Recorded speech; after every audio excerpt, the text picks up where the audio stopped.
2023-এর October মাসে যেমন আমার 4th সেম শেষ হয়েছিল, তার সাথে সাথে সেকেন্ড সেমিস্টারও শেষ হয়েছিল কলেজের।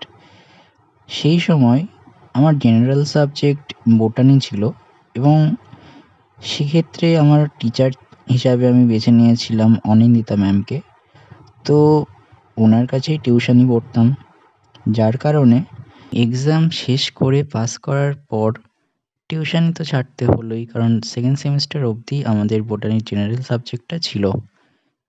এরপর ম্যাম একটা মেসেজ আমাদের গ্রুপে, টিউশনি গ্রুপে করেছিলেন, যেটার দেখার পর একটু ইমোশন হয়ে পড়ে আবার একটা কবিতাও লিখে ফেলেছিলাম।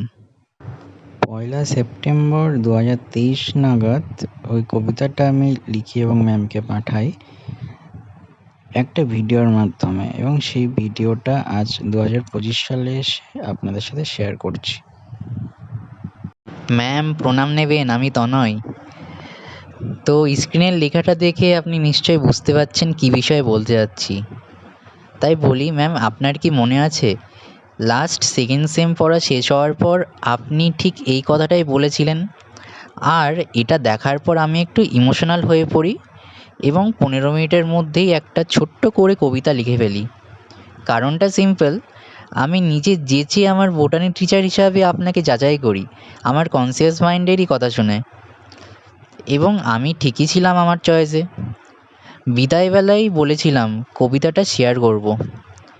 আমি একটু লেট করে ফেললাম যদিও, তবে এই দুদিনের জীবনে আমি চাই না আমার প্রিয় কাউকে কিছু লিখছি কবিতার মাধ্যমে যে আমরা বিচ্ছিন্ন হলেও আমার অসংখ্য ভালোবাসা আপনার সাথে থাকবে। দেরি না করে শুরুই করি আমার সেই উত্তরপত্র একটা কবিতার মাধ্যমে। তবে শুনুন, ছেড়ে যেতে চাইলেও তো ছেড়ে যাওয়া যায় না, একবার মিশে গেলেও সে মায়া ভোলা যায় না। হোক না সে সামান্য কয়েকদিনের ক্ষণিক, যেথারয় খাঁটি তাহা যাচে যে বণিক। পৃথিবী একটা জাল, আমরাও যে মাছের মতোই, বাধা পড়ে কিছু কিছু, আর ছাড়ে যে কত কতই। সুগন্ধি ফুলের মালা গাঁথিলে মনে মনে, ধ্বনি না বেরোলেও রবে প্রেম গোপনে। দ্বিপাক্ষিক হয় যদি সে প্রেম আধার, অন্ধ প্রেমিকও জানে বীণার বাহার। কালা কয় ওই দেখো দেখো গো সুন্দর, খোড়া কয় আমিও যে চলি দূর দূরান্তর।